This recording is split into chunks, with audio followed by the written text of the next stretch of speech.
የኢትዮጵያን ሂስትሪ አሁን አቅልየዋለሁ። አሁን መመለስ አለባችሁ። ከ10 ስንት እንደምታገኙ ንገሩኝ። ይሄ ቀላል ከባለፈው እስልምናን ለመጀመሪያ ጊዜ የተቀበለው ከመካ በተሰደዱ ጊዜ የተቀበለው የኢትዮጵያ የአክሱም ንጉስ ማን ነው? በ7ኛው ሴንቸሪ ማለት ነው። ነጃሺ ካልክ ያው ይዝልሃለሁ። ግን ንጉስ አርማሃ ነጃሺ ማለት ንጉስ በአረብኛ ነጃሺ ነው። ለዛ ነው በሀገራችን አንድ አባባል አለ፣ ከባለቤቱ በላይ የሚያውቅ ቡዳ ነው ይባላል። እንግዲህ ተማሪው ታሪክን የኢትዮጵያን ታሪክ ላቅርልላችሁ። በኢትዮጵያ ውስጥ የነገሰ የመጀመሪያው እስልምና የተቀበለ ንጉስ ማን ይባላል አለና ነጃሺ አለ። አክቹአሊ ከተጫነው ነው፣ አህያ የጫኗትን ብቻ ነው የምታራግፈው። ኤኒዌይስ ይሄንን የጫነው መምህሩ ለዲቤት ጠርቸው ነበረ። ነጃሺ የሚባል ንጉስ አለ በኢትዮጵያ ውስጥ። ከዛስ ይሄ ንጉስ እስልምናን ተቀብሏል?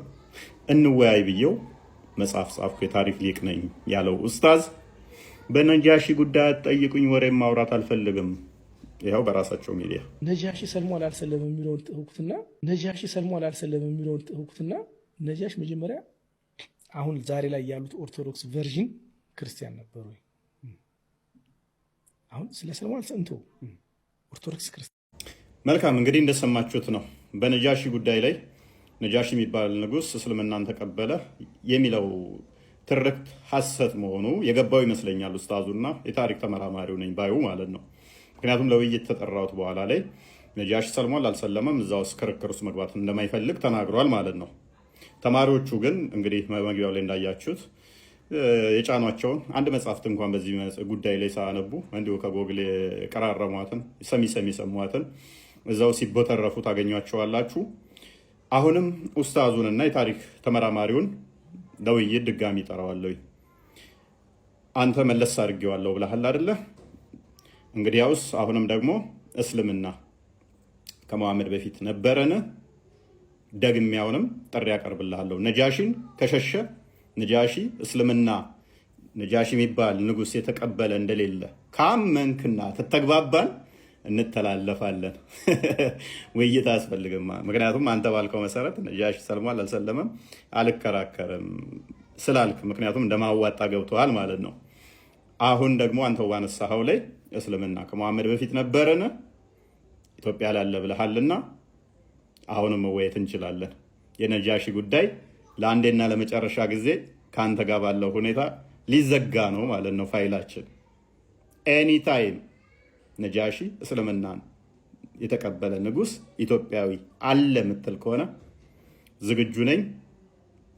በፈለከው ፕላትፎርም ላይ ኦንላይን ላይ እንወያያለን ማለት ነው። ሼር አድርጉለት። ቁርአን ከኃጢአት ይምርሃል አሉ የንግግሩ የአምላክ የእንትን ስለሆነ ቁርአን ከኃጢአታቻችሁ ለእናንተ ይምራልና ከአሳማሚ ቅጣትም ያድናችኋልና። ቁርአን ምን ተብሎ ይጠራል? አንተ ተብሎ ይጠራል። ፐርሰን ሆኖ ማለት ነው። እንደገና ደግሞ ኃጢአት መማር ይችላል። ስላሴ የሚለውን ቃል አላገኘውም መጽሐፍ። ስላሴ የሚል ቃል አቶ ነው ተውሂድ የሚል ቃልን አግኝተሃል። ቁርአን የቸገረው ግን ስላሴ የሚል ቃል ፈለጋ መጽሐፍ ቅዱስ ላይ። የኢሳ ሐዋርያት ይህንን አስተምረዋል ብለው አንድ ሙስሊም መመለስ የሚችላል? እኔ እኮ ጭንቅላታችሁን በጣም ነው የምትጸየፈው። በጣም ደደብ ስለሆናችሁ ማለት ነው። ሶሪ እኔ ምሰልም ከሆነ መረጃ ታመጣለህ አይደለ? በተመሳሳይ መረጃውን ካላመጣውኝ ክርስቲያን ሆናለሁ በልና ማል እኔም እምልልሃለሁ። እንደዚህ ሲኮፈስ ስታዩት ከስር ያላችሁ ሙስሊሞች መረጃ ያለው እንዳይመስላችሁ ለማፍረስ ነው አውጥቼ እንደዚህ ሂምሌት ያደረኩት። በቁርአን በእርሱ የተባለው በቁርአን እመኑ። እሺ በቁርአን እመኑ። ቁርአን ከኃጢአታቻችሁ ለእናንተ ይምራልና ከአሳማሚ ቅጣትም ያድናችኋልና። ቁርአን ከኃጢአት ይምርሃል? ቃሉ የንግግሩ የአምላክ የእንትን ስለሆነ ቁርአኑ ይምርሃል። እናመሰግናለን። በደንብ አስተውሉ። አላህ አለ፣ ቁርአን አለ። አላህ አንተ ተብሎ እንደሚጠራው ቁርአንም ምን ተብሎ ይጠራል? አንተ ተብሎ ይጠራል። ፐርሰን ሆኖ ማለት ነው። እንደገና ደግሞ ኃጢአት መማር ይችላል። አላህ አንተ ተብሎ እንደሚጠራው ሁሉ ቁርአንም ቃሉ አንተ ተብሎ ይጠራል። ፐርሰን ሆኖ ኃጢአትም ይመራል። how many person do you have? ሁለት። አላህ አለ፣ ቃሉ ቁርአን አለ። ስንት አካል አላህ አለ? ስንት አካሎች አሉ? ሁለት። ሁለት አካሎች አሉት ማለት አካል ነው። ነው። የምታመልካቸው አንተ ተብለው የሚጠሩ የምታመልካቸው ሁለት አማልክት እያመለክ ነው ማለት ነው። እናመሰግናለን። ስለዚህ አንተ ጋር ሲመጣ እንደዚህ ይሆናል። ለምን ምስቀው? አረ የለም እንደዛ የሚባል የለም። አንተ እኮ ነው ያልከኝ ቁርአን ነው ብለህ ያላ ቁርአን ፎና ንግግሩ ሁለት ነው እንዴ? እኔና አላህን እያመሳሰልከን ስለሆነ እናመሰግናለን። ሱራ 16 74 ላይ ነው እንደዚህ 70 አካባቢ ላይ አላህ ለአላህ ምንም ቢጤ የለውም ምሳሌ አትስጥ ቢለም አንተ ከኔ ንግግር ጋር የአላህም ንግግር እንደኔ ድምፁ እንደኔ ከሆነ እንደኔ ዝርው ከሆነ በአየር ላይ የሚፈስ ከሆነ የአላህ ቃልም ንግግሩም እናመሰግናለን። አላህ ፍጡር ነው ማለት ነው። አይደለም መልስልኝ እንጂ ቀጥታ እቺ ወይ ከክርስትና ይወጣል እንደዛ አይነት ሰው? እንዴት አይነት ሰው? እሺ አንድ ብቻ ሸፋ የማያምን ሰው አንድ ልፍ መልስላለሁ። እሱ ሱራ 5:35 አንዴ ክፈተው። ሱራ 5:35 ኢንቴንሽን ምንድን ነው? እሱ አሁን በምልጃ ላምንም ስትል እመጣበታለሁ። አንዴ 5:35 ይህን ክፍል አንብብና ሲፈስረው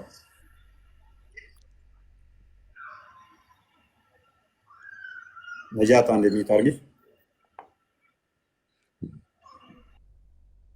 እናንተ ያመናችሁ ሆይ አላህን ፍሩ፣ ወደ እርሱም ወደ ማን ነው? እርሱ የተባለው ማን ነው?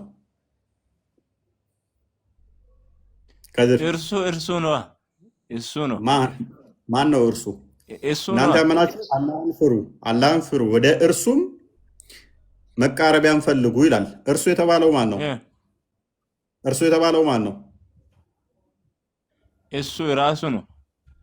ማን ነው ራሱ የተባለው? ማን ነው እሱ?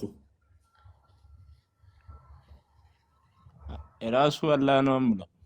ኦኬ አላህ ወደ አላህ መቃረቢያን ፈልጉ ይላል። ምን ማለት ነው መቃረቢያ ማለት? ሰላት ነው። ሰላት የሚለውን አሳየኝ። እዚህ ጋር ኬታ መጣው አይደለም። እዚህ ጋር ከ114ቱ ምዕራፍ ውስጥ መቃረቢያ ማለት ሰላት ነው የሚለውን አሳየኝ። እኛ የምንቀርብበት እንደዛ ነው። በሰላት ነው አይልም። ኤኒዌይስ ታያስካየ ነጃት ምን አልሽ? ነጃት ውጣ እያለች ነው። አልቻልክም። ውጣ። ነጃት አምሮ የላትም።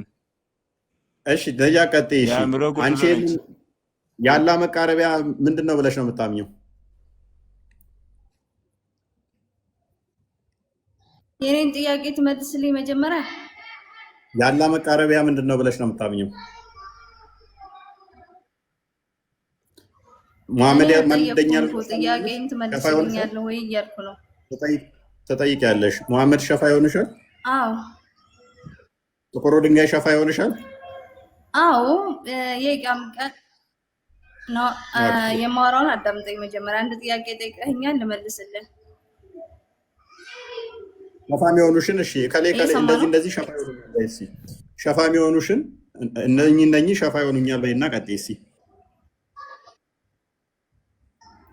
እኔ በመጀመሪያ ልንገር፣ የተጻፈ ነገር እናንተ የምታመጡትን ማንኛውንም ነገር አልቀበልም። ሁሉንም የተጻፈ ነገር እውነት ነው ብዬ አልቀበልም። የማውቀውን ብቻ ነው የምቀበለው ማለት ነው። ስለዚህ ጭንቅላትሽን ብሎክ ካደረግሽው ካደምን አንቺ የምታውቂውን ደግሞ ተረት ከሆነ እኛን መዝነዋለና ቀጥይሽ። ተረት አይደለም። አንተ የፈለከውን ልትጠይቀኝ ትችላለህ። ያኔ እኔም ደግሞ ልጠይቀህ እችላለሁ። ግን ደግሞ አረበኛ ተጽፎ ወደ አማርኛ የተተረጎመ ሁሉንም እኔ አልቀበልም እያልኩ ነው። ሁሉም የሰው ልጆች ስህተት አለባቸው። ያኔ አይደለም ፊደል ላይ በተግባር ለራሱ የሆነ ስህተት የሚሳሳቱ ሰዎች አሉ። ያኔ የተጻፈ ነገር በሙሉ እውነት ነው ብለህ እንደ ማስረጃ ማቅረብ አንተ አትችልም። ነጃት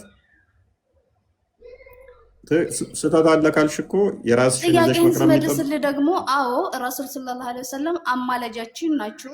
ኢንሻአላህ የቂያም ቀን ያማልዳሉ። ኡመቴን ጀነት ግቡ ሲባሉ መጀመሪያ ኡመቴን ነው የሚሉት። ይሄ እውነት ነው።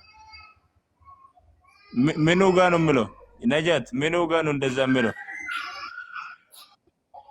ሐስቢ አላህ እፎ አሁን እኔ ካንተ ጋር ነው የማወራው። ሐስቢ አላህ ሳይሆን ሐስቢ አላህ ቁርአኑ ጋር ትጋጫለሽ። ቆይ ከደር ቁርአኑ ስለዚህ እየዋሸ ነው አላህ ብቻ ነው አማላጅ ያለው ማለት ነው። አንዴ ክፈተው ክርስቲያን ሱራ 6:50 እና አላህ አማላጅ ነው የሚል አለ። በሚገባ አላህ ለማኝ ነው ይላል። አላህ ማንን ነው የሚያማልደው? ለማን ነው የሚለምነው? ጻድቅ የሚያለቅሳለ ሰርሽ አክቹአሊ እሺ አሳይ። እሺ መሐመድ ህዝቦቼ አድንልኝ ብሎ ይለምናል፣ ያማልዳል። አላህስ ማንን ነው እባክህ አድንልኝ ብሎ ኢየሱስን ነው ጌታችንን ይለምናል አላህ። ይኸው እነዚያንም ከእርሱ ሌላ ረዳትና አማላጅ የሌላቸው ሲሆኑ ወደ ጌታቸው መሰብሰቢያን የሚፈሩትን ይጠነቀቁ ዘንድ በእርሱ አስፈራራ ይላል። ከማን ውጪ ረዳትና አማላጅ የሌላቸውን ከእርሱ ውጪ። እርሱ ማን ነው? አላህ። ቁጥር 7 ላይ አድርግላት።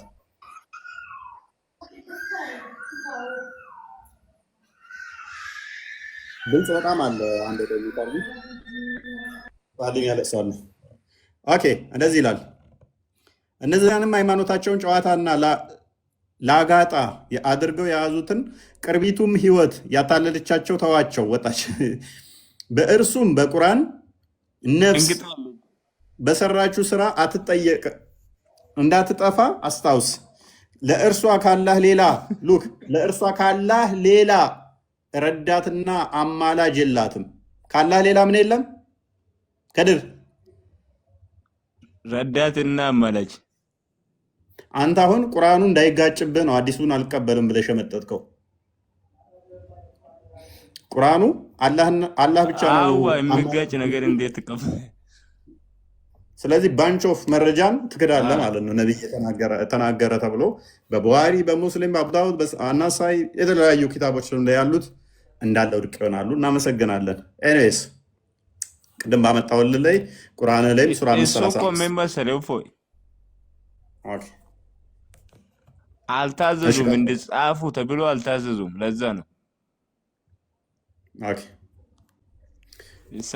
ስለዚህ እኛ ጋር ምልጃ ጸሎትና ምልጃ ለሰው ሁሉ እንዲደረግ ታዟል። ስለታዘዘ ይህ መጽሐፍ ቅዱስ አስተምሮ አንቀበልም ማለት አይቻልም።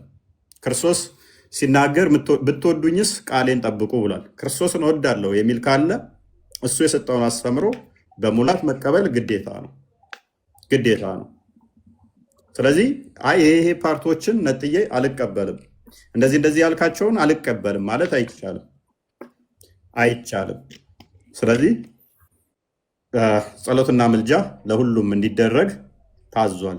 ኢንተርኮኔክት የምንሆንበት ከነሱ ጋር የምንገናኝበት ህብረት የምናደርግበት ከቅዱሳኖቹ ጋር የምንነጋገርበት ስለሆነ ይሄ ራሱ አንዱ ከነሱ ጋር ህብረት የምናደርግበት ስለሆነ ከነሱ ጋር ኮኔክሽኔ ማቆም ፈልጋለሁ ህብረት አላደርግም ማለት አይቻልም። ክርስትና በራሱ ህብረት ስለሆነ ማለት ነው። ያንን ህብረት እኔ በመጠስ ፈልጋለሁ ማለት አይችልም። አንዱ ተነስቶ ይሄ ትክክል አይደለም አልፈልግም ማለት አይችልም። አስተምሮቱ ስህተት ነው ማለት አይችልም። በራሱ ጸሎት ማድረግ ይችላል።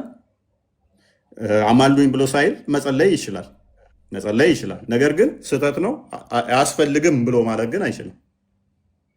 አማልዱኝ ማለት ይችላል፣ ግን መለመን ይችላል። አለመቀበልስ አልቀበልም አስተምሮቱን ማለት ግን አይችልም።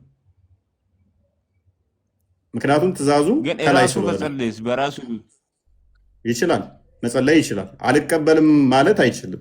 ሎክ አማልዱም እነሱን አማላጅነት አልቀበልም ማለት አይችልም። ነገር ግን በራሱ መጸለይ ይችላል። አማልዱኝ ሳይል መጸለይ ይችላል። መፍቱ ነው። ኢንቴንሽንህ ነው የሚወስነው ማለት ነው። በራሱ መለመን ይችላል። ነገር ግን አያማልዱም አይራዱም ብሎ ማለት ጌታ ያዘዘውን ትእዛዝ መካድም ስለሆነ እንደገናም ደግሞ እነሱ ከኛ ጋር ኮሚኒኬት የሚያደርጉትን አያደርጉም እያለ እየተከለከለ ስለሆነ ምክንያቱም እኛ የተጠመቅን እንዳለ ክርስቶስን ለብሰናል። ያ ክርስቶስን የለበስነው ደግሞ የሚሞት ሙታን አይደለንም። እኛ ሕያዋን ነን። ሕያዋን እንደመሆናችን ደግሞ ይሄ በቦዲ ውስጥ ያለነው ብቻ አሁን ያለን ብቻ አይደለንም። እነሱ እንደ ደመና የከበቡን ሐዋርያ ቅዱስ ጳውሎስ በዕብራውያን ምዕራፍ 12 ቁጥር 1 ጀምሮ እንደሚናገረው እንደ ደመና ከበውናል ይላል። እንደ ደመና እነኛ የከበቡን ከነሱ ጋር ኮሚኒኬት እናደርጋለን። ስለዚህ ኮሚኒኬት ስለምናደርግ ያ ቅዱሱ መንፈስ በውስጣችን ያለው አንድ ስጋ አንድ አካል አይሚን ያ የበላ ነው የጌታን ስጋ በበላን ወቅት ላይ ከነሱ ጋር ኮሚኒኬት እናደርጋለን። አንድ አድርጎናል ማለት ነው፣ አስተሳስሮናል። በማይታየው ረቂቁ እግዚአብሔር መንፈስ በውስጣችን ባለው አንድ ሆነናል፣ ኮሚኒኬት እናደርጋለን ማለት ነው። ያ ኮሚኒኬሽን ነው አያስፈልግም ብለህ መቁረጥ አትችልም ማለት ነው። አንዱ ብልት ሲጎዳ ሌላኛው እንደሚታመም ሁሉ ስለዚህ አይ ይሄንኛው ብልት ይቆረጥ አያስፈልግም ማለት አትችልም። በራስ ግን ጸሎት ማድረግ ትችላለህ። ግዴታም ነው እኮ አንተ ራስ የታዘዝከው እኮ ስለ ሌሎችም ጸሎት እንድታደርግ ነው። በደንብ አሰው። አንተ ስለ ሌሎችም ጸሎት እንድታደርግ ታዘህ ነው። አያስፈልገኝም የነከሌ አያስፈልግም ሚል ንትርኩስ ለምን ትገባለህ? ስለ ሌሎችም እኮ አንተ ጸሎት አድርግ ተብለሃል እኮ ከራስ አልፈ አይደለም ስለ ቅዱሳኑ ወይንም ደግሞ በክርስትና ያሉ ማህበረሰቡና ከክርስትና ውጭ ያሉት ለጠላቶችህ እንኳን ለሚያሳድዱህ እንኳን ጸሎት አድርግ ተብለህ ታዘህ ኖ አያስፈልግም ለነሱ ለምን አደርግላቸው ለምን ጸሎት የሚደረግላቸው ብለህ መካድ አትችልም። ምክንያቱም ጸሎት አድርግላቸው ስለተባልክ ማለት ነው። ጸሎት ላታደርግ ትችላለህ እኮ እሱ ስንፍናህ ነው። ለሚያሳድዱ፣ ለሚረግሙ፣ ለሚያባርሩ፣ ቤተሰቦችን ለገደሉ ጸሎት ላታደርግ ትችላለህ። ነገር ግን ጸሎት መደረግ የለበትም ማለትና አለማድረግ ልዩነት አለው። ሜቢ ካገኘኸኝ ከድር ጸሎት ላታደርግ ትችላለህ። ጸሎት እንድታደርግ ግን ታዛለህ። ገብቶኛል። ላታደርግ ትችላለህ። ነገር ግን መደረግ የለበትም ማለት ግን አድርጉ የሚለው መቃወም ነው። መቃወም ስለሆነ ነው። ቀጥር ክርስቲያን የሚራዱ መላእክቶች ናቸው። ምልጃን በተመለከተ ፎይ የተናገረውን የሚያጠናክር የመጽሐፍ ቅዱስ ክፍል አንድ ላንብብልህ። አንደኛ ጢሞቴዎስ ምዕራፍ 2 ቁጥር 1 ላይ እንግዲህ እግዚአብሔርን በመምሰልና በጭምትነት ሁሉ ጸጥና ዝግ ብለን እንድንኖር ልመናና ጸሎት፣ ምልጃ፣ ምስጋናም ስለ ሰዎች ሁሉ ስለ ነገስታትም ስለ መኳንንትም ሁሉ እንዲደረግ ከሁሉ በፊት እነግራለሁ ብሎ እመክራለሁ ይላል። ጸሎት፣ ልመና፣ ምልጃ ስለ ሰዎች ሁሉ እንድናደርግ መጽሐፍ ቅዱስ ይናገራልና ይህንን አልቀበልም ማለት አይቻልም፣ መጽሐፉ ስለሚያዝ ማለት ነው።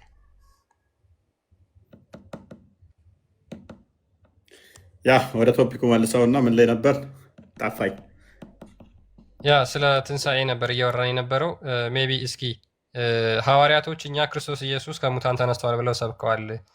የኢሳስ ተከታዮች ምንድን ነበር ስብከታቸው የሚለው ሙስሊሞችን እንጠይቃቸው። እፎይ ያ የኢሳ ከሐዋርያቶቹ ሱራ 3:52 ላይ አንድ ቼክ አድርገው። ሱራ 3:52 ሱራ 111 እስከ 113 የኢሳ ደቀ መዛሙርቶች አሉ ሐዋርያቶች የሚባሉ ምንድን ነው የሰበኩት? ምን ብለው ነው ያስተማሩት? ስለ ኢሳ ምን ብለው ሰብከዋል? እሱን ብታሳዩት። ቢኒ እንኳን ደህና መጣህ። አይ ቲንክ ቃል አለህ መጥተሃል።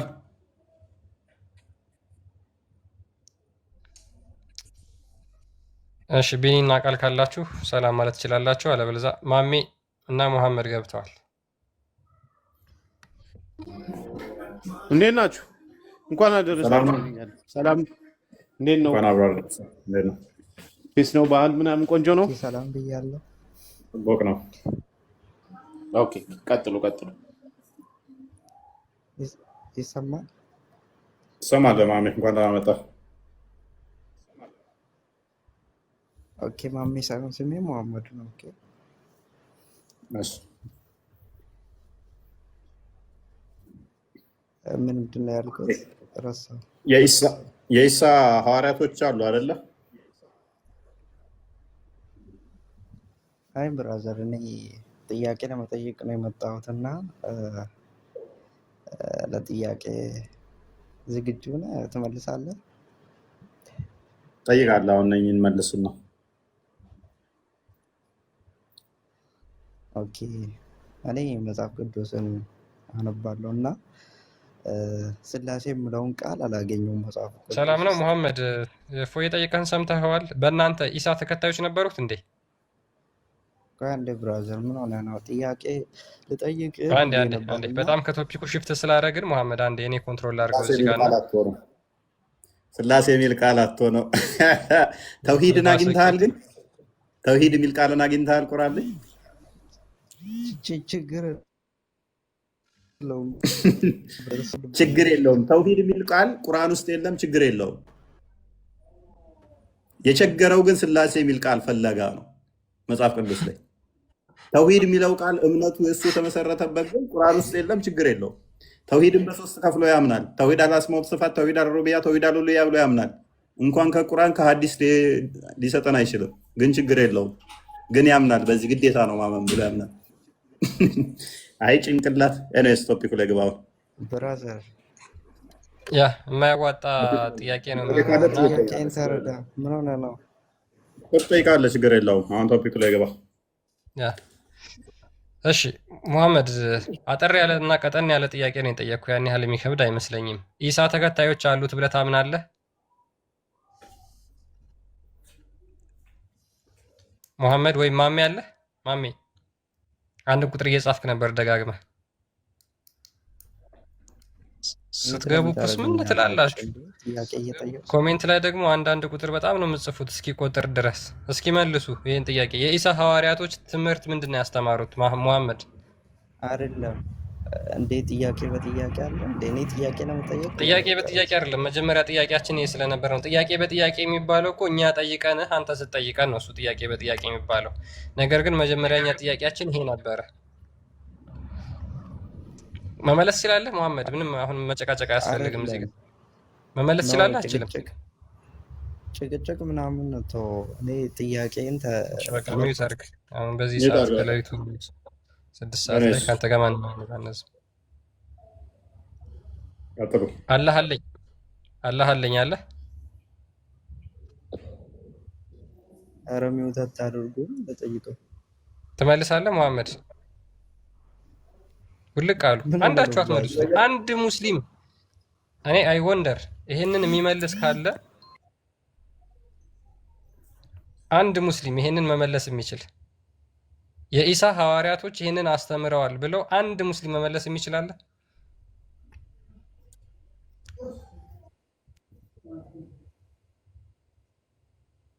ትመልሳለህ? ልጠይቀው መጀመሪያ። እስልምና ተምረሃል? አጥንታለህ? ክርስትና ነው ዛግተው የላኩ ወይስ እስልምና ነው አስተምረው የለቀቁ? ኧረ በእናትህ ምን ሆነ ነው? ማንም አላገኘም። በራሴ ፍቃድ ነው የመጣሁትና እኮ ክርስትና ነው ያስተማሩ ወይስ እስልምና ነው? ኡስታዞቼ ሳይሆን አሁን ተው፣ ስለ ኡስታዞቼ ምናምን ተው እኮ። ምንድን ነው ያስተማሩን ትምህርት ንገረኝ እስኪ። እኔ 5 ደቂቃ ሰጥሃለሁ። 5 ደቂቃ ሰጥሃለሁ። የለም ነው ብለን ያስተማሩት። አይ የእስልምና ጭንቅላት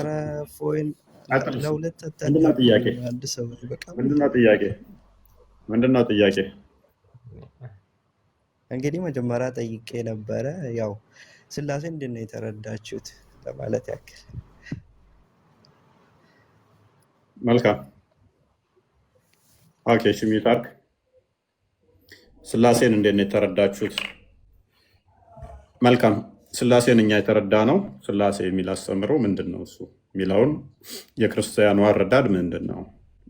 አብ ወልድ መንፈስ ቅዱስ እንዲህ ብለን የተረዳ ነው። አብ ወልድ መንፈስ ቅዱስ ብለን ተረዳን። አብ አባት ማለት ነው። ወልድ ልጅ ማለት ነው። መንፈስ ቅዱስ እስትንፋሰ እግዚአብሔር ማለት ነው። ታሲት እንዲህ ብለን ተረድተናል። ስለዚህ ክርስቲያኖች እኛ ስላሴ ብለን ስንል ምን እያልን ነው? አብ ወልድ መንፈስ ቅዱስ እያልን ነው። ሙስሊሞችስ ተውሂድ አልአስማኡ ወሲፋት፣ ተውሂድ አልሩቡቢያ፣ ተውሂድ አልኡሉሂያ ብላችሁ ስትሉ ምንድን ነው የተረዳችሁት?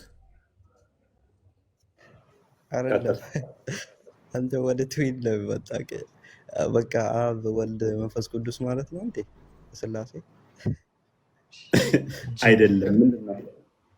ምንድን ነው ምን ሆነ ነው? አደረግኩት በስርዓት እያናገርኩ ነው። ባይዘዌ እኔም እምነቴን እኮ ነው የነገርኩህ። ማለቴ እኔ አንድም ሶስትም የምለው ነገር ስላልገባኝ እኮ ነው። መልካም እሺ፣ ሚዩት አድርገውንም። ኦኬ። ስለዚህ ምን ብዬ ነበር የነገርኩህ? ስላሴ ማለት እንዴት ነው የተረዳችሁት ላልከው አብ ወልድ መንፈስ ቅዱስ ብለን ተረድተናል። እሱም አብ ማለት አባት ማለት ነው። ወልድ ማለት ልጅ ማለት ነው። መንፈስ ቅዱስ ማለት እስትንፋሰ እግዚአብሔር ነው። ስለዚህ አምላካችን አብ ሶርስ ብለን ስንል ምን አለው? ቃል አለው። ቃሉን ምን ብለን እንጠራለን? የባህሪ ልጁ ብለን እንጠራለን። እንደገና ደግሞ አምላካችን ሕያው ነው ብለን እናምናለን። ሕያው የባህሪ ሕይወቱን ምን ብለን እንጠራለን? መንፈስ ቅዱስ ብለን እንጠራለን። አምላካችን ዲድ አይደለም፣ ሙት አይደለም፣ ቃልና የባህሪ ሕይወት አለው ብለን እናምናለን። ስለዚህ እንደዛ ብለን እናምናለን። አንድ መለኮት አለ፣ ሶስት አካል አለ ብለን እናምናለን። በተመሳሳይ አንተ ጋር ምን ብለህ ታምናለህ? አላህ አለ፣ መንፈሱ አለ፣ ቁርአን አለ። ቃሉ ቁርአን ፍጡር አይደለም። የአላህ መንፈስ ምን እንደሆነ አታውቁትም። አላህ ደግሞ አለ። አላህ የአላህ ቃል ለምሳሌ ፍጡር አይደለም ብለህ እንደምታምነው ማለት ነው። እኔ አሁን በስርዓት እያዳመጥኩ ነው እና ስትሰድበን ዝም ብለህ ምን ብዬ ሰደብኩ? አላህ አለ፣ አላህ ቃል የለው? አላህ ቃል የለው? ቁርአን ያላህ ቃል አይደለም? ቁርአን ያላህ ቃል አይደለም? አሁን ጥያቄ አትጠይቀኝ። ቁርአን ያላህ ቃል ነው አይደለም? ቁርአን ያላህ ቃል ነው አይደለም? ውረድ እያለህ ነው። ማን ነው ውረድ ቢላል?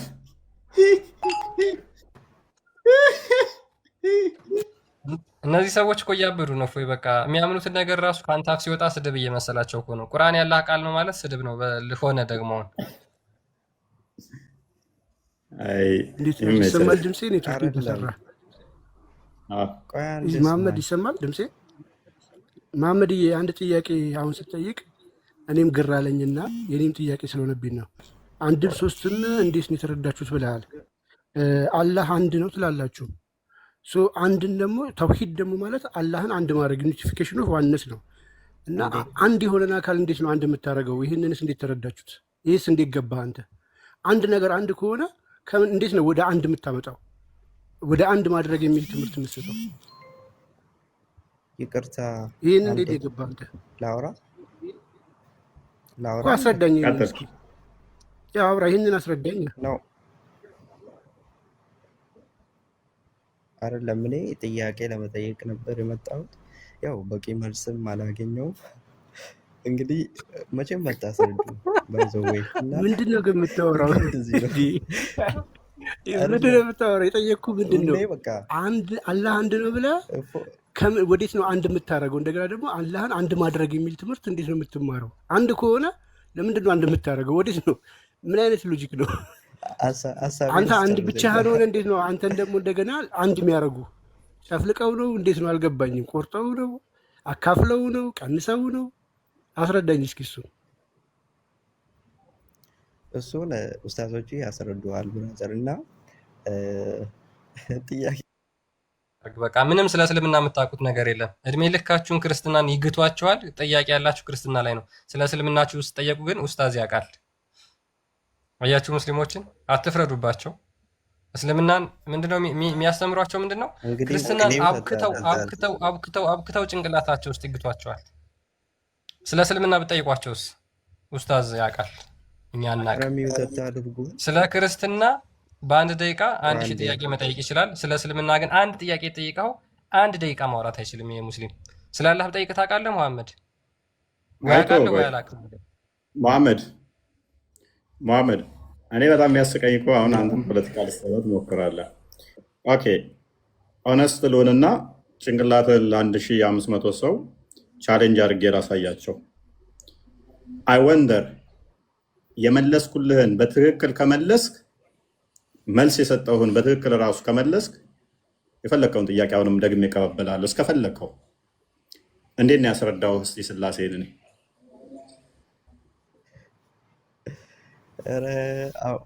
እንደውም አሁን ስልኬ እየዘጋ ስለሆነ እየሄድኩ ነው እና መልስም አላገኘው። እንዴት ነው ምን እኮ መልስ አላገኘም። ችግር የለውም።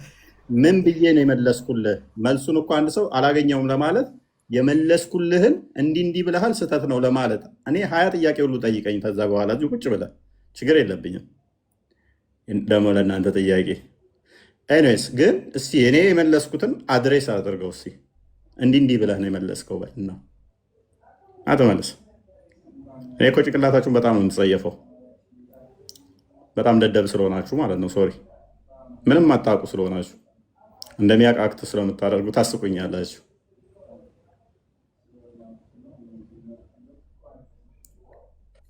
ተመለስ። ኒውት አድርገህ አትቆይ። እኔ ልመልስለታ። ማን ጠየቀህ አንተን? አይ ልመልስለት አልፈልግም። ወጥ አያችሁ። እየጠየቅኩም አይ ተው አንተ አልጠየቅኩም። እረፍ።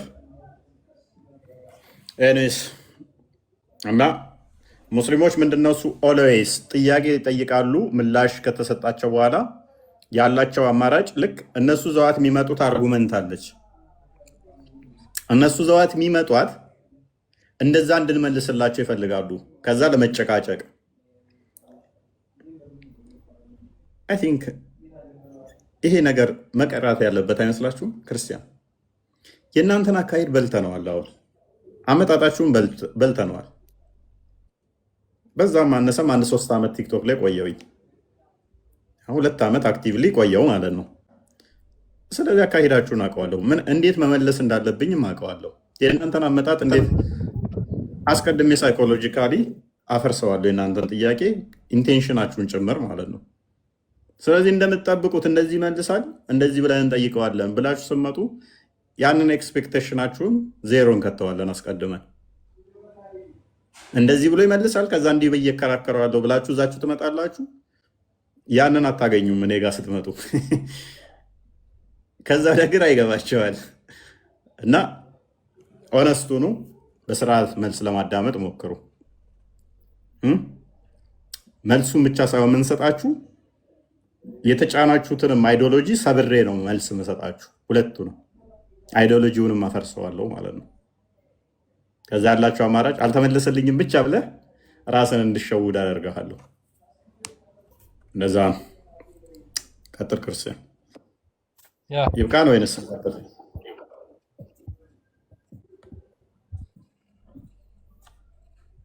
አልሐምዱሊላህ ገብቶላል።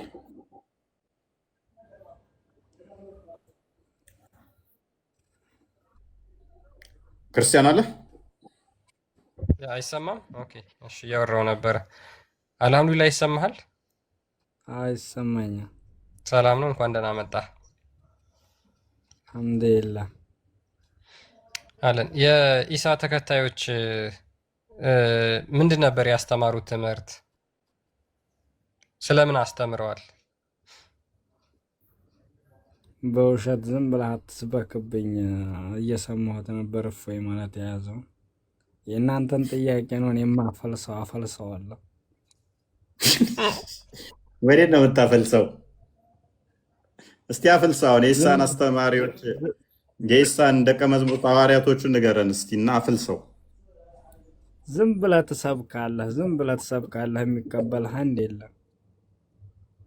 እና ታዲያ ምን አስጨነቀኝ?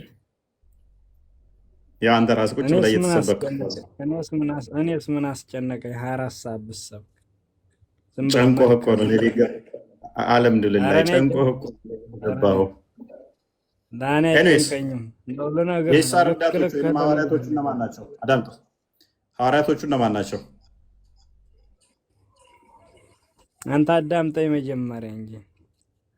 ሐዋርያቶቹ እነማን ናቸው? በቁርአን አትሸማቀቅ፣ አትፈር። አሁን ሐዋርያቶቹን ተናገር እስቲ። በቁርአን አልሸማቀቅም። አንተ በመጽሐፍህ አትሸማቀቅ። እኔ መቼም አልሸማቀቅም። የፈለግከውን ጠይቀኝ። አሁን እኔ መልስና ትሸማቀቃለህ። አትሸማቀቅም። መቼም አልሸማቀቅም። አንተ ራስህ እኮ የመሐመድን ተረት ተረት እኮ እምነት ብለህ እየተከተልክ ነው። ለምን?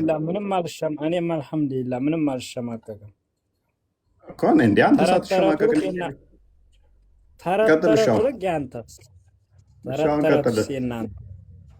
መልስ የሌለው ተረት እንደሆነ ላሳየህ እኮ ነው። የኢሳ ሐዋርያት ማን ናቸው? አንተ ከመለስክ የለም። እቺን አዳምጥ። የኢሳ ሐዋርያቶች ስማቸውን ወይንም ደግሞ ስለ ኢሳ መሄድ ማድረግ የተናገረ አንድ ከሰጠኸኝ 100 ጥያቄ እቀበልሃለሁ። ይኸው ከፍ ላድርገው እንደውም ይኸው ውሸት እንዳይመስላቸው ተመለስኩለት ትሰልማለህ። አጋንንት ለመከተል ጋንም ለመግባት አልሰልምም። 100 ጥያቄ እቀበልሃለሁ። ይሄን አካውንት ሰጣለሁ። አደም እኔም ጀሃነም ለመግባት አልመልስልህም። እኔም ጀሃነም ለመግባት ለአንተ መልስ አልሰጥም። ለአንተ ተሰለም መልስልሃለሁ። ጎበዝ፣ በደንብ አስተውሉ። አይ እስልምና ላይ መልስ ከሰጠ ጋንም ይገባል። ምክንያቱም ለምንድን ነው እሱ ጋንም የሚገባው? አዳምጥ። ምንድነው እሱ ለምንድን ነው ጋንም የሚገባው? እስልምና ላይ መልስ መስጠት ጋንም ይከታል እያለ ነው። መልስ ከሰጠው ለአንተ ጋንም ይባላል። መልስ ለእኔ ከሰጠ ጋንም ይገባል። ምን አይነት ጀሃነም ያስገባው? ሰምተኛ ለእኔ መልስ ከሰጠኝ ጋንም ይገታል። የአንተን መጽሐፍ መከተል ነው ጀሃነም የሚያስገባው። አሁን የኔ መጽሐፍ መከተል ጋንም የሚከት ከሆነ መሐመድ ጋንም ገብቷል ማለት ነው። ሱናን አቢ ዳውድ 44-49 ላይ በተውራት ያምናል። እንደገና ደግሞ ሱራ 4-136 ላይ አንተም እንድታምንበት አዞሃል። ኤኒዌይስ ስለዚህ ጋንም መግባት አይቀርም። ዞሮ ዞሮ ተከተልከውም አመንከው ሱራ 1971 ላይ ሁላችሁም ጋንም ውስጥ ወራጅ ቢዲ ስለሆናችሁ ማለት ነው፣ ማገዶ ስለምትሆኑ። ኤኒዌይስ የኢሳ ሐዋርያቶች አዳምጥ። የኢሳ ሐዋርያቶች የምትገባው አንተ ነህ። የአንተ መጽሐፍ ነው ጀሃነም። አሁን አትጮህ። የኢሳ ሐዋርያት አንዱን ስም ጥቀስና ኢሳ ወደ ሰማይ አድርጓል ብሎ የሰበከ አንድ ብቻ ስጠኝ። 3 አካውንት አለኝ፣ ቲክቶክን ሰጣለሁ፣ ንጽጽርም አቆማለሁ። እኔ ያንተ አካውንት ምን ያደርግልኛል? ተሰልማለህ አሰልምም ነው ጥያቄ። እኔ ከመሐመድ ጋር እንደ በቆሎ እሸት መጠበስ አልፈልግም። ጋንም ገብቼ ኧረ ምን ትጠበሳለህ? ተሰለምክ መልሱን እሰጥሃለሁ። ስለማንታምንበት ነው መጽሐፍህን ስለማንታምንበት ያው አሁን ታመጣለህ ታመጣም ትሸማቀቅበታለህ። የውሸት ስብከት ስለሆነ ተሰለምክ እኔ እመልስልሃለሁ። አይ አልሐምዱሊላህ ተሰልማለሁ በልና ማልልኝ በሃይማኖት እኔ እመልስልሃለሁ። ተሰለም። አይ አልሐምዱሊላህ እኔ መሐመድን ለመከተል ዘግናኝ ንግግር እኔ ዘግናኝ ንግግር መልሰን ያው ቃል ከእስልምና ወጣ ነው። ስለዚህ እኔ መልሰኝ እያለህ ነው። መልስና እኔ መልሰኝ እሺ እያለህ ነው። መጀመሪያም እስላም ስላልሆነ ነው እሱ እኮ። አሁን መልስለት እሺ። ታውቀኛለህ ሰባቸው አንተ ስለሆንክ አንተ መልስልሃለሁ። ተሰልማለህ አሰልምም ንገረኝ። ይህን ብቻ ተሰለምክ መልስልሃለሁ። ወይ ቀልድ! ይህ ሰውዬን አያችኋል ጭንቅላቱን? ስታይ ተስሮነ ታብታብ እያደረግ ትማራለህ። ኔክስት ሙስሊም መሆን የመጀመሪያውና ዋናው መሰረቱ ድንቁርና ነው ማለት ደንቆሮ ከሆናችሁ በቃ በቂ ነው ሙስሊም ለመሆን። ደንቆሮ ማለት ክርስቲያን። እስኪ ደንቆሮ ካሉን ቀጥል እስኪ ያለው እዚህ ጋር የለመልስልህ አትሰለም። እሺ ና ስጠኝ። እሺ አሰልምማ እኮ ስጠኝ፣ ችግር የለውም ስጠኝ። ተሰልማለሁ ብለህ በሃይማኖት ማለት እኔ እመልስልሃለሁ። እፎይ አጭር ጥያቄ አጭር ስጠኝ። እንግዲህ ማስረጃውን ቀጥል። አልሐምዱሊላህ እስኪ ስጠኝ፣ አንድ ማስረጃ ስጠኝ። ምን ብዬ መጀመሪያ አንተ ሰልማለሁ ብለህ በሃይማኖት ማለልኝ እኔ እመልስልሃለሁ። አትሽለጥለጥ። አያችሁ ልክ ሙሐመድ ሱራ 3:61 ላይ እንረጋገም አይደለ ብሎ የነጅራን ክርስቲያኖችን የጠራቸው። ይሄም እንደዛ እያደረገ ነው። የነብዩ ተከታይ ማለት ነው። መማማል መረጋገም ነው አስተምሮ አላለው። አልሐምዱሊላህ እኔ ምሰልም ከሆነ መረጃ ታመጣለህ አይደለ?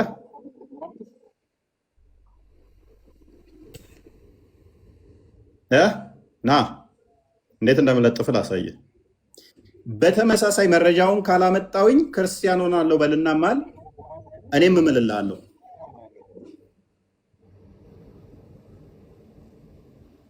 ክርስቲያን መቼም አልሆነም። መቼም እንደማትሆን ለማቅ ነው። ለጀሃነም ከስር ያላችሁ ታዘቡ። አይ ከስር ያላችሁ ታዘቡ። መረጃው የለውም። ኦኬ መረጃ የለም። እንኳን በቁርአን በሐዲስ ላይ ከቡሃሪ ከሙስሊም አብዳውድ በመጃ አናሳይ ከሙስናድ አህመድ ሚሽካት አልመሳቢ አልአዳብ አልሙፈርድ ሊመጣ አይችልም። የለም መረጃ አንድ በሉ። ፎር ሴክ ኦፍ አርጉመንት እንደዚህ ሲኮፈስ ስታዩት ከስር ያላችሁ ሙስሊሞች መረጃ ያለው እንዳይመስላችሁ ለማፍረስ ነው አውጥቼ እንደዚህ ሂምሌት ያደረኩት። ቻሌንጅ ያቀረብክ አይደለ? አክሴፕት ላድርግ ቻሌንጅን። በተመሳሳይ መረጃው ማታመጣ ከሆነ ክርስቲያን እንደምትሆን ቃል ግባ። እኔም በዛ ትሄዳለህ። ድጋሚ ድል ልስጥ። ነገርኩህ እኮ እኔ አንተ አትሰማም። እኔ ራስህን ብቻ ለምን ስሙኝ ትላለህ አንተ? መረጃ ካላመጣው ክርስቲያን ሆናለሁ በልና ቃል ግባ። ያንተ የውሸት የመሆኑ ይኸው እዚሁ ላይ ያስኩህ እኮ ውሸት መሆኑን ህዝቡ እንዲረዳ መረጃ ማታመጣ ከሆነ ክርስቲያን ትሆናለህ። መረጃ ካመጣ እንዳልከው ፕሊስ አደረበኝ። መረጃ ካመጣ እኔ ይኸው ቃል ገባላለሁ። አንተም ቃል ግባ። ነገርኩህ እኮ እኔ አትሰማም እንደ አንተ። መጀመሪያ ጠየቀኝ፣ አንተ ነስታ ለጠየቀኝ መልስ ሰጠሁ። እናመሰግናለን። ኦዲየንስ በደንብ ተረድቷል ብዬ አስባለሁ። በደንብ አስተውላችኋል ብዬ አስባለሁ። እስልምና መልስ የሌለው የድንቁርና ሃይማኖት እንደሆነ እንድትረዱ ብቻ ነው እዚህ ስማይ ታግሼ ቶሌሬት አድርጌ መልስ እንደማምጣት እንደማይችል እያወቅሁ እንትን ያልኩት። እዛ ኡስታዞች ተረት ተረት ይንገሩ። ትናንትና የመጡ ሰዎችን የጻፉ ተረት ተረት ይንገሩ። 1000 ዓመት ብታገሳት ታመጣል። 1000 ቅያማ ቀን ይመጣብሃል። ኤኔስ ቀጥል። ክርስቲያን አትፍረዱባቸው። ክርስቲያኖች እላያቸው ላይ ያለው አጋንንት ነው እንደዚህ የሚያደርጋቸው። እሺ እራያቸው ላይ ያለባቸው አጋንንት የአጋንንት እህትና ወንድሞች ነን ብለው ስለሚያምኑ ማለት ነው ያለባቸው ቁራኛ ነው እንደዚህ በድንቁርና ታስረው እንዲቀመጡ ያደረጋቸው። ለእነዚህ ደግሞ የሚያስፈልጋቸው ጸሎት ነው እንጂ ሌላ ነገር አይደለም። እውነት ለመናገርና እነዚህ ናቸው እንግዲህ በዚህ ጭንቅላታቸው መጽሐፍ ቅዱስን አብክተው ሰውን ለማሳሳት የሚሞክሩት ማለት ነው። በዚህ ጭንቅላታቸው እናዝናለን። ኤኒዌይስ እሺ፣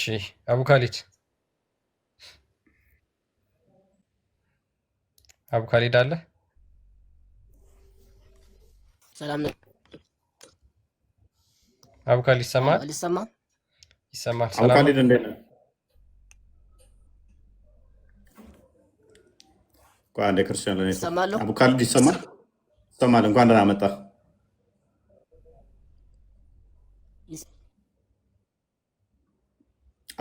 የኔ አይሰማም? አይሰማም? የኔ ያንተ ኖርማል እየተሰማኝ ነው። ኦኬ እየተሰማኝ ነው። መልካም። ሐዋርያት የኢሳ ተከታዮች ናቸው አይደለ?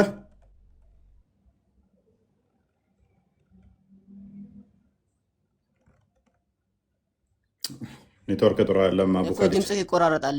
ከኔ ነው ወይስ ከእናንተ ነው? አይ ቲንክ አንተ መሰለኝ። የኔ ይሰማል ክርስቲያን?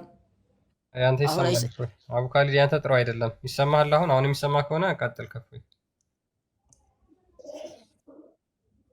እሺ፣ አሁን እየተሰማኝ ነው። ኦኬ፣ ትንሽ ላግ ያደርግብሃል።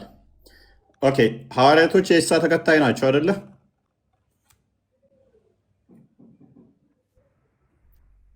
አዎ፣ በጣም ወደ ኋላ እየቀረ ነው። አይ ቲንክ ወይ ተመልሶ ይግባ፣ ካልሆነ ተመለስና ግባ። ቆይ አንዴ ተመልሼ ልግባ። እሺ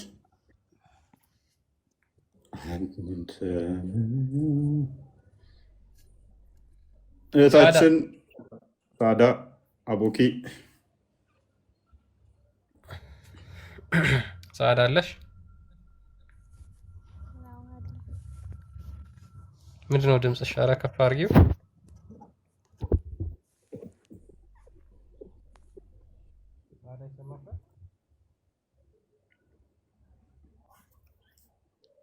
ኦኬ ብዙም አይሰማም። የሳዳ ሚዩት ነች። ኦኬ አቡ ካሊድ ሶሪ አቡኪ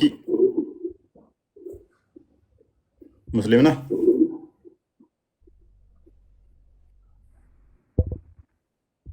ወይ እፎይ ሙስሊም ነህ? እንኳን ደህና መጣህ።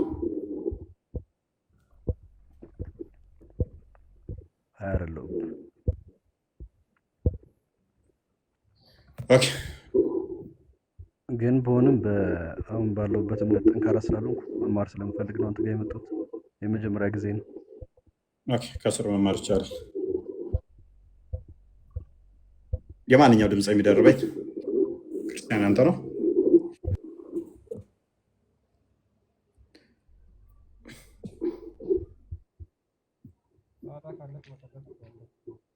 የአንተ መሰለኝ ክርስቲያን ኔትወርክህ ወይንም ስልክህ ጥሩ አይደለም። ያንተ ይላል ይንኮራኮራል።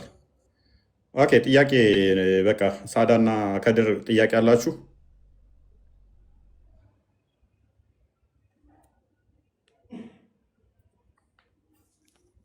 ማለት እኔ ክርስትና ላይ ጥያቄ አለ።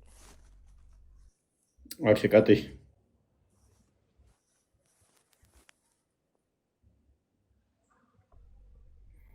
ምንድን ነው ጥያቄሽ?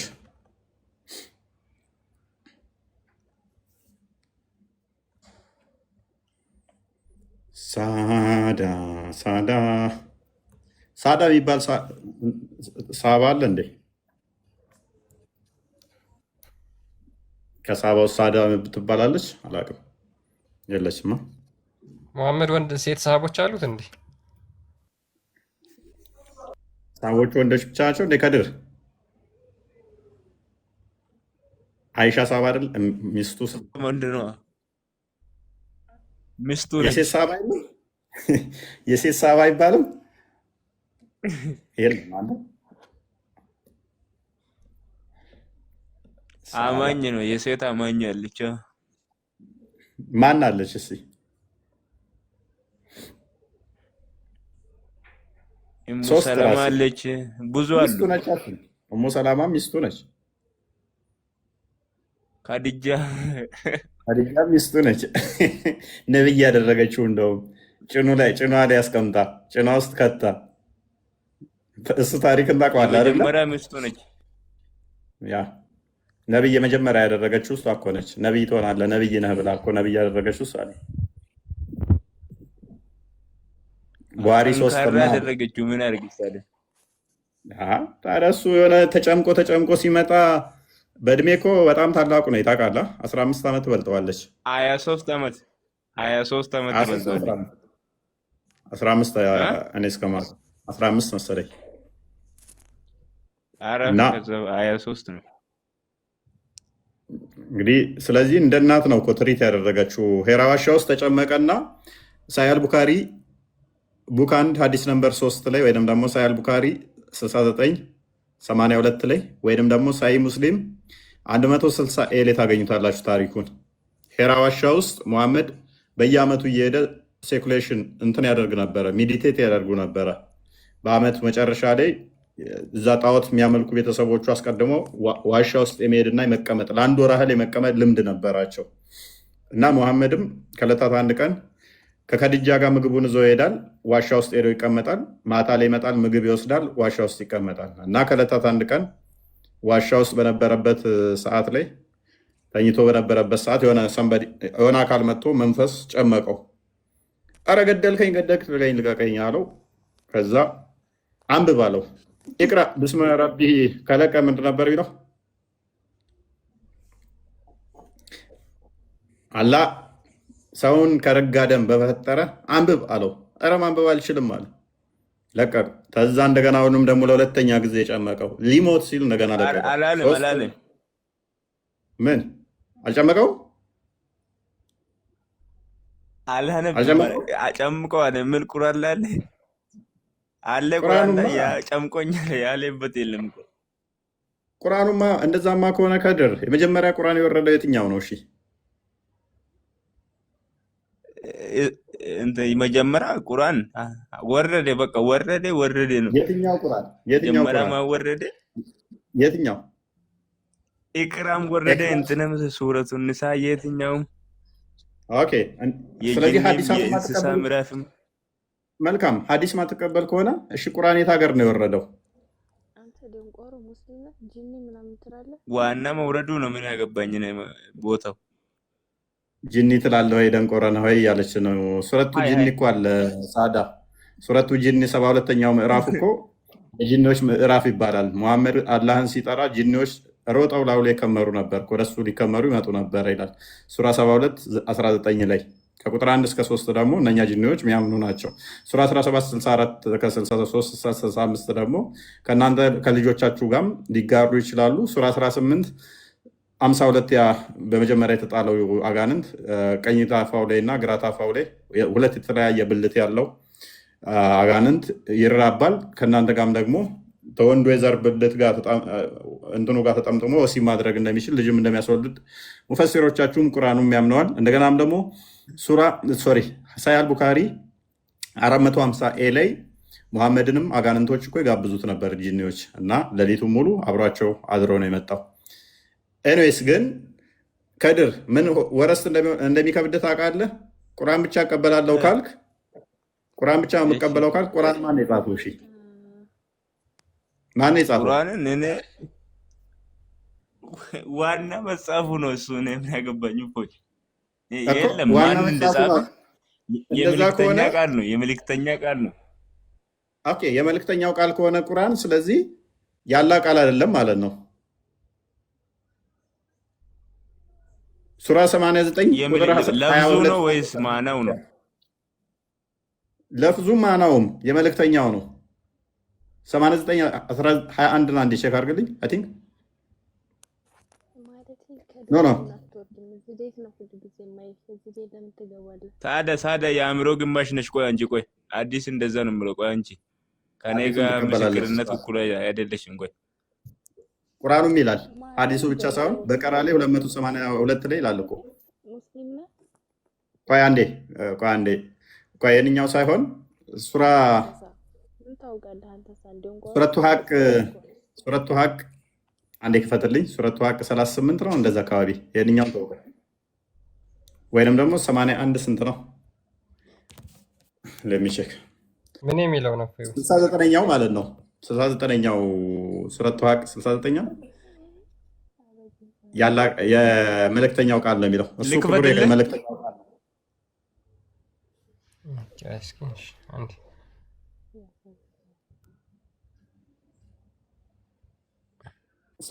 ልከፍትልህ። ሁለት ቦታ አለ። ሁለት ቦታ እንዳለ አውቃለሁ። አንደኛው ሱረቱ ሀቅ ላይ አይደል? አንደኛው 81ኛው ያ ላይ ነው። 80 ነው ወይስ 81 19 ስንት ነው? እርሱ የክቡር መልእክተኛ ቃል ነው። ስለዚህ መልእክተኛ የተባለው ማን ነው? እሺ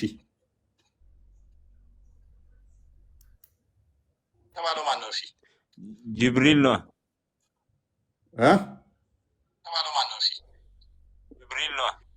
ጅብሪል ነው።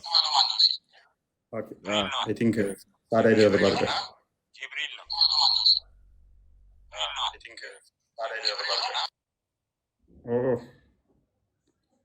ደራረበ።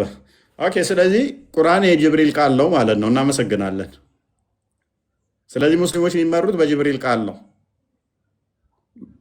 የጅብሪል ቃል ነው ማለት ነው። ጅብሪል ከየት አመጣ? የእሱ ነው አልከኝ እኮ። ከየት አመጣ? የእርሱ ነው አልከኝ እኮ። እሱም ተሰጥቶት ነው። ኖ የእሱ ቃል ነው ካልከኝ እኮ ንብረትነቱ የእሱ ነው እያልከኝ ነው። የእፎይ ቃል ነው ካልክ በኋላ እፎይ ከየት አመጣው እንደማለት አነጋገሩ በዛ አረብኛ እሱ ነው ያወራው። ምኑ ነው በአረብኛ እንደዛ እሱ ነው ያወራው ማለት ምን ማለት ነው? አረብኛ ምን ሆነ? እሺ አንቺ መልሽልን። እሺ ምን ማለት ነው? የክፍል ፈሰሩ የአእምሮ ግማሽ ነሽ። ቆይ አንቺ ቆይ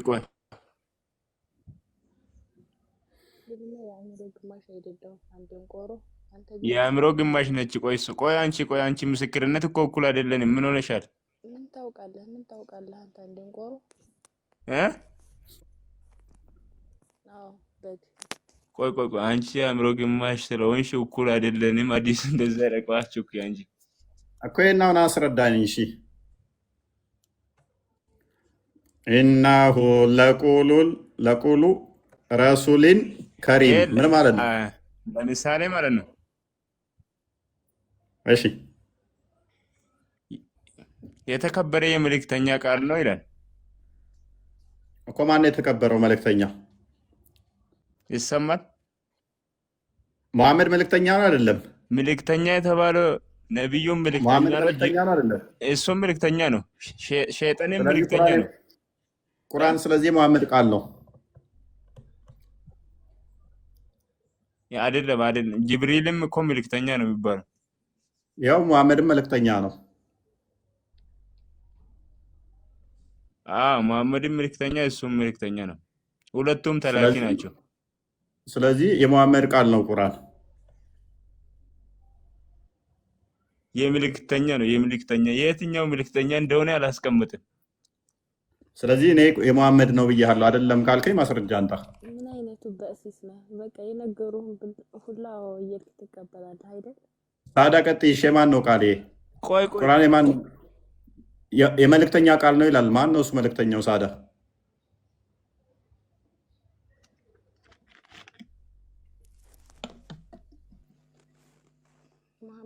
ማን ነው እሱ መልእክተኛው?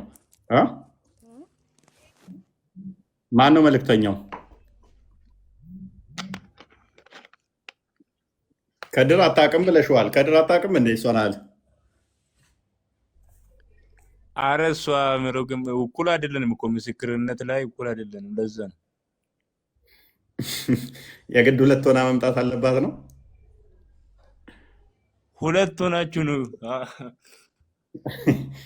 ሲጀመር ይፈቀድላታል ድምጿን አሰምታ ማውራትስ? አይቻልም። ሴት እኮ በአደባባይ ላይ እንዲህ ማውራት አይችልም እኮ።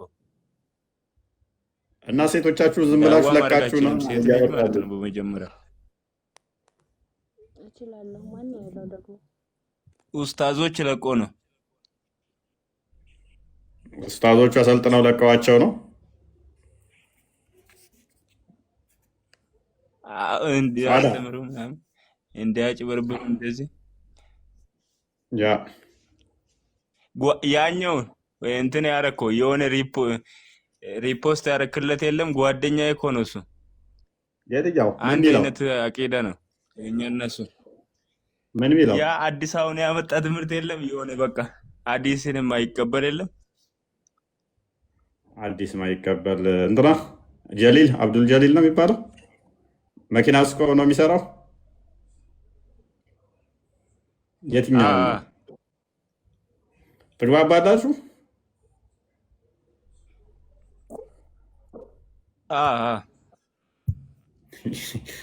አንተም አትቀበልም እሱም አትቀበልም። ይመቻችሁ።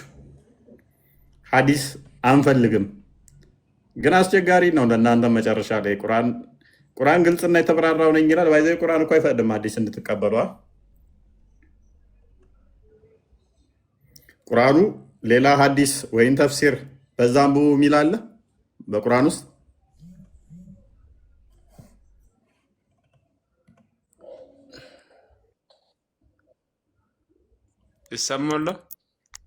ትሰማለህ?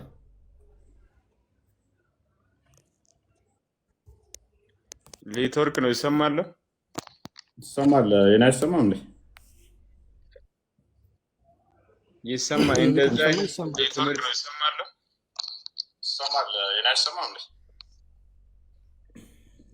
ትምህርቱን ልናሰፋ ነው። እንደዛ አይነቱ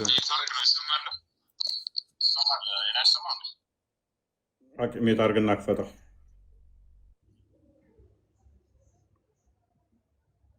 ክርስቲያን ቀጥል። አይ ቲንክ ቢበቃንስ እፎይ።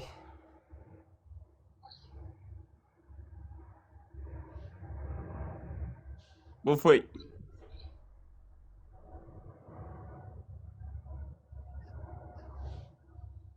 አሁን የለም ድምጼ የተወሰነ መጥተሃል።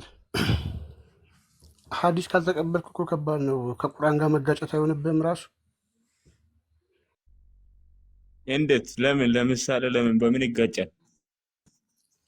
መሐመድን የሚናገረው እንዳለ እንድትቀበል ታዘዋል ብዬ ነው። መሐመድ ሐዲስ እንደተናገረ ምን ማስረጃ አለ?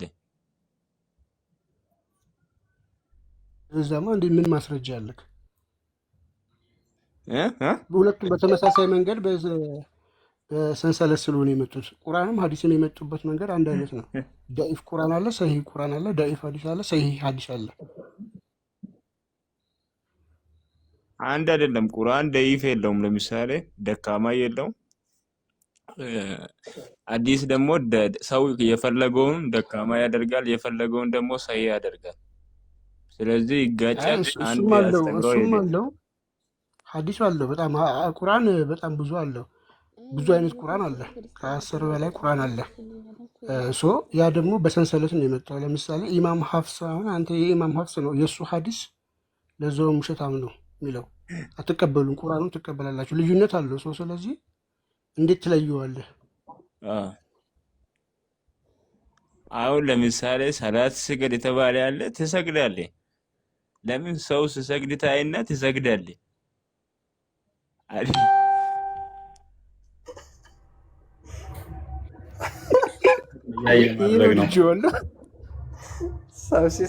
ሰው ሲሰግድ አይተህ ነው የምሰግደው እንጂ አንብበህ ምናምን አይደለም። ስንት ሰዓት እንደሚሰገድ አይደል ከድር?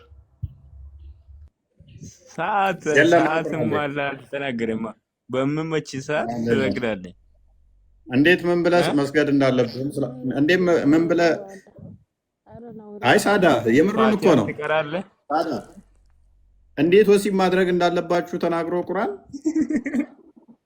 ቂጣችሁን እንዴት መታጠብ እንዳለባችሁ ውዱ እንዴት ሰላት እንዴት መስገድ እንዳለባችሁ ካልተናገረ አስቸጋሪ ነው። መሐመድ ቤት ውስጥ እንዳመጡ ምግብ ከበላችሁ በኋላ ተበተኑ ብሎ ቁርአን አላህ እንጂ የምታመልክ ጭንቅላት ይኑረው አይኑረው ካልተናገረ ከሌሊቱ አንድ ሶስተኛ ላይ ይወርዳል የሚል እንኳን ካልተናገረ ደጃል የሚባለውን ነገር ካልተናገረ መረጃ የለውማ ቁርአኑ ካልተናገረ እና አስቸጋሪ ነው። ለዛሬ ይብቃኝ። እኔ እንጃ ምንም አልገባኝም።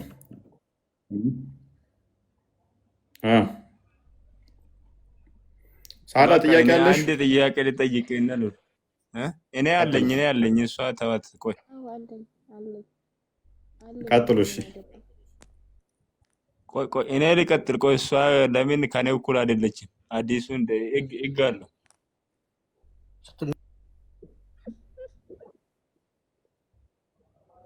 ድምጿ ግማሽ ስለሆነ ነው እያለ ነው ከድር። ታው ሳዳን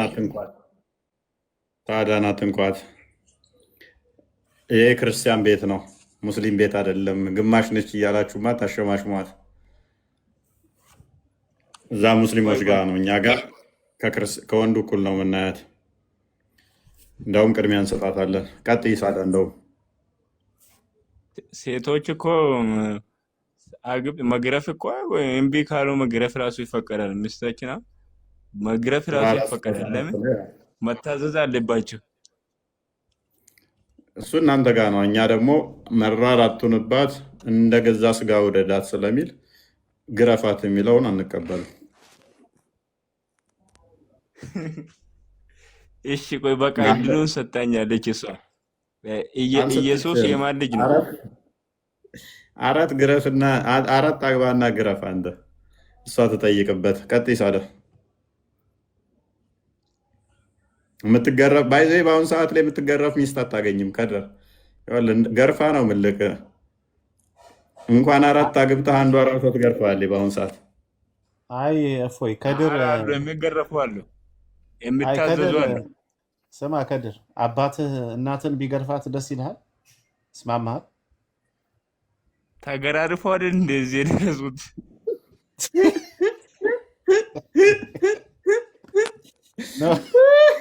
እነሱን አላልኩም። አንተ አባት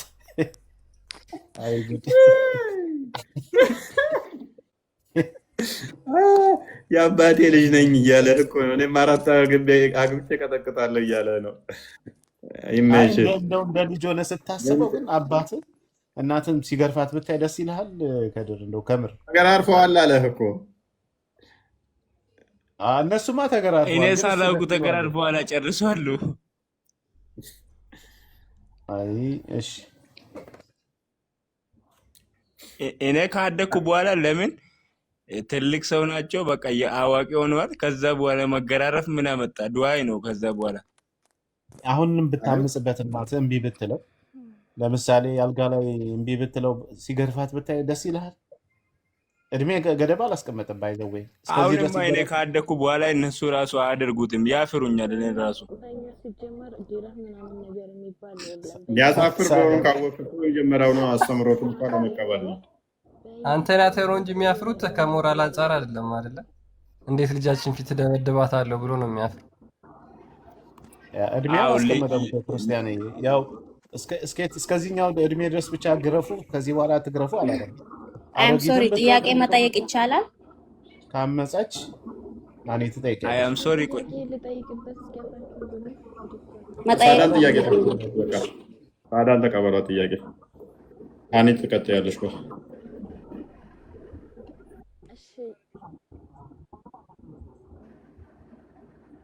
እኔ ልቀጥል። ቆይ እሱ አይሰማም። ቆይ አትረብሽ አንተ። ቀጥይ አንቺ ቀጥይሽ። አንዴ ሚዩት አድርጊ። ማለት ፈጣሪያችሁ ተወልዷል አይደል? እሺ ቀጥይ። ድምፅሽን ከፍ አድርጊውና እና ማለት ማን የወለደው ማን የፈጠረው? እሱ ፈጣሪያችሁ ተወልዷል አይደል? ኦኬ ቢኒ የተወሰነ ትልበታለህ ነው ራሱ ልሄድበት። ጥያቄዋ ምንድነው? እሱ ኦኬ ክርስቶስ ላይ ነው፣ ክርስቶሎጂ ላይ ነው። ፈጣሪ ተወልዷል ብላችሁ ትላላችሁ። ማን የወለደው ማን የፈጠረው የሚል ጥያቄ ነው የጠየቀችው። ማን የፈጠረው የሚል ጥያቄ ነው። ኦኬ መልካም ቢኒ እየተመቸው አልመሰለኝም። እኛ ምን እናምናለን? ሳዳ ፈጣሪ የሁሉ አስገኝ ነው እንጂ የሆነ ተገኘ አይደለም ብለን ነው የምናምነው። ስለዚህ የሁሉ አስገኝ ከሆነ ፈጣሪን ማን የፈጠረው የሚለው በራሱ ውድቅ ነው ማለት ነው። ፈጣሪ የሁሉ ፈጣሪ ስለሆነ እሱ ደግሞ የሚፈጠር ስላልሆነ ማለት ነው። ሁሉን የፈጠረ ነው። ነገር ግን መወለድ ጋር ስንመጣ በደንብ አስተውይ። ቃል አካላዊ ቃል አምላካችን ቅድም ሳስረዳው ሰምተሻል። አባት አለ። ያ አምላክ ብለን ሶርስ ብለን የምናምነው ቃል አለው ብለን እናምናለን። የኔና አንቺ ቃል ዝርው ቃል ይባላል። በአየር ላይ ፈሶ አካል የለውም፣ የሚበተን የሚጠፋ ነው። የአምላክ ቃል ግን እንደኛ ድምፅ አይደለም። ቃሉ አካላዊ ነው። መፍጠር የሚችል ማድረግ የሚችል ፐርሰን ነው። ያ የአምላካችን ቃል በስጋ ተገልጧል ብለን እናምናለን። በስጋ ተገልጧል። ከአብ የወጣው ቃል፣ ከአብ የተወለደው ቃል እርሱ ወልድ ከማርያም ስጋና ደም ነፍስን ከማርያም ተካፍሎ ስጋን ለብሶ ተገልጧል።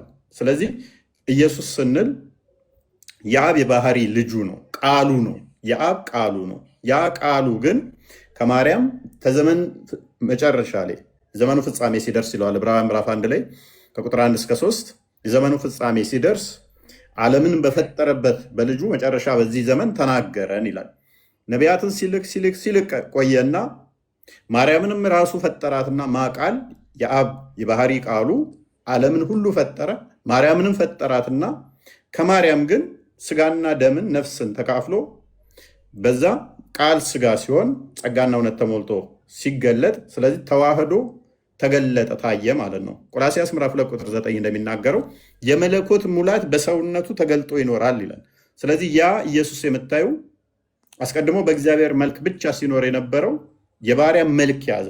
የባሪያ መልክ ይዞ በምስሉም እንደ ሰው ተገኝቶ ለመስቀል ሞት እንኳን የታዘዘ ሆነ ይለዋል ፊልጵስዩስ ምዕራፍ 2 ቁጥር 5 እስከ 8 ማለት ነው። ስለዚህ ከማርያም ስጋና ደምን ተካፈለና ያ ስጋና ደምን የተካፈለው እርሱ ምን የተዋሃደው ነው? መለኮት የተዋሃደው ነው። እኔ ሰው ብቻ ነኝ። ያ ክርስቶስ የምታዩ ግን መለኮት የተዋሃደው ነው። መለኮት የተዋሃደው ነው ማለት ነው። ስለዚህ ተወለደ ስንል በስጋ ከማርያም ተወለደ። እርሷን ራሱ የፈጠራት እርሱ ቃል እርሱ እሷን ፈጠራት። እርሱ ፈጠራት፣ ከእርሷ ግን በስጋ ተገለጠ ተዋህዶ ብለን እናምናለን። ሊወለድ ገና ተረግዟል። እንዴት ትፈጠራለች? መልካም። አሁን መወለድ መረገዝ የምታውቂው አንቺ በሰውኛ ምንድነው? አስቀድመሽ የለሽም ነበረ። እናትና አባትሽ ይገናኛሉ። ከዛ በኋላ ዘር ይፈጠራል። ከዛ በኋላ ጽንሰቱ ያድጋል። እንደዛ ስሩ ፕሮሰስ መጥቶ እንትን የሚል ነው። ቃል አስቀድሞ ምን ብዬሻለሁኝ? ስጋና ደም ያልነበረው ነፍስ የሰውን ያልተካፈለው ከማርያም ያልተካፈለው ቃል የአብ ቃሉ ዓለምን የፈጠረ ነው። ሁሉን ያስገኘ ነው። በዓለም ሙሉ ነው። ዮሐንስ ወንጌል ምዕራፍ 1 ላይ በመጀመሪያ ቃል ነበር፣ ቃልም በእግዚአብሔር ዘንድ ነበር፣ ቃልም እግዚአብሔር ነበረ፣ ሁሉ በእርሱ ሆነ፣ ከሆነውም አንዳች ስንኳ ያለ እርሱ አልሆነም ይላል። ሁሉ በማን ሆነ? በቃል። ሁሉ ከሆነ በቃል ከተባለ የተፈጠረ ዓለም ሁሉ የተፈጠረው በቃል ነው። ከተፈጠረ ሁሉ ውስጥ ደግሞ አንድም ያለ ቃል የተፈጠረ የለም ማለት ነው። ስለዚህ ሁሉን የፈጠረው ቃል አስቀድሞ ቁጥር 10 ላይ ሲናገር በዓለም ነበረ ዓለሙም በእርሱ ሆነ ይላል። በዓለም ነበረ ዓለሙም ደግሞ የሆነው በማን ነው? በቃል ነው አለ። ቁጥር 14 ላይ መጣና ግን ቃል ስጋ ሆነ ጸጋና እውነትን ተሞልቶ በእኛ አደረ ይላል። ያ የነበረው አስቀድሞ ቃል ስጋ ያልነበረው ማይነካው፣ ማይዳሰሰው፣ ማይታየው፣ ማይመታው፣ ማይራበው፣ ማይጠማው፣ ማይደክመው፣ ማይያዘው፣ ማይወሰነው እርሱ የኛን ባህሪ የኛን ስጋ ባህሪ ደካማ ባህሪ የሚታይ የሚዳሰስ የሚመታ የሚራብ የሚጠማ የሚደክም ይሄንን የስጋ ባህሪ ከማርያም ስጋና ደምን ተካፍሎ ቃል ስጋ ሲሆን ቃል በስጋ ተዋህዶ ተገለጠ። ስለዚህ ያ የምታዩ የመለኮት ሙላት ያለው ነው። በሰውነቱ የመለኮት ሙላት ያለው ነው ማለት ነው። ስለዚህ የመለኮት ሙላት ያለው ከሆነ አስቀድሞ መለኮት ብቻ የነበረው አሁን ግን ከማርያም ምን ሆነ? ስጋና ደምን ተካፈለና እንደኛ ወንድሞቼ ሊለን እንኳን አላፈረብንም ይላል። ስለዚህ በሞት ላይ ስልጣን ያለውን በሞት ይሽር ዘንድ በስጋ ተገለጠ ይላል። በቀላሉ ኤግዛምፕል ላስረዳሽ። አላህ አስቀድሞ ዓለምን የፈጠረው በቃሉ ነው። ሁን በሚል ይፈጥረዋል። ምን ኦኬ፣ ክፈትላት አንድ ክርስቲያን። አሁን ላወራሁት እንዳለ መረጃ ልስጥሽ። ክርስቲያን አለ?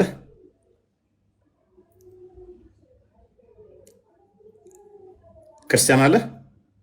ያ ምን ልክፈትላት? ፎይ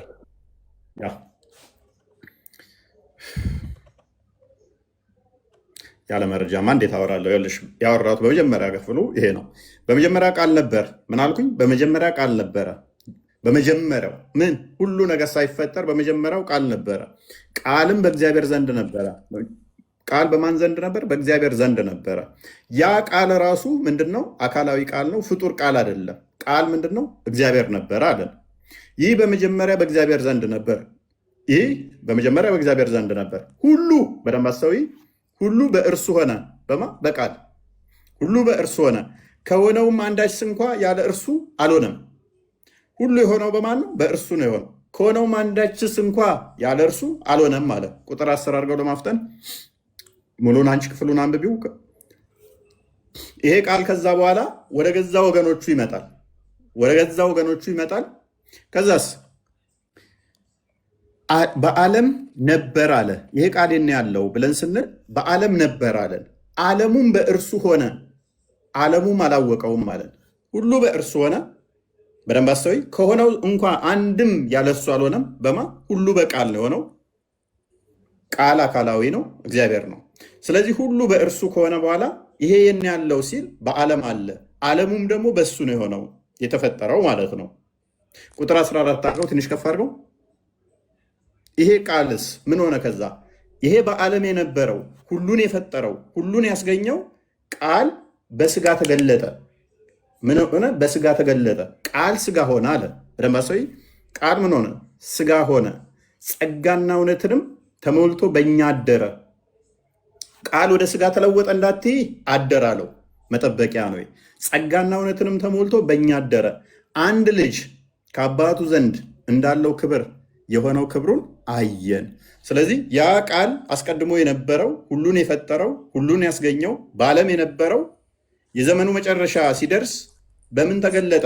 በስጋ ተገለጠ። ለምሳሌ ብርሃን፣ እሳት ለምሳሌ አንድ ብረትን ለምሳሌ ይህን ብረት ነው ብለሽ አስቢው። ይህንን ሪሞት ይሄ ብረት እሳት ቢነካው ቀይ ይሆናል፣ ፍም ይሆናል። ይሄ ፍም በሆነበት ሰዓት ላይ ምንድን ነው የምትይው? ብረት ነው የምትይው ወይንስ እሳት ነው የምትይው? ብረቱ ፍም ሆኗል ቀልጦ በእሳቱ ምክንያት። ስለዚህ ምንድን ነው የምንለው? እሳቱ ብረቱን ተዋህዶታል አይደለ? መነጠል አንችልም።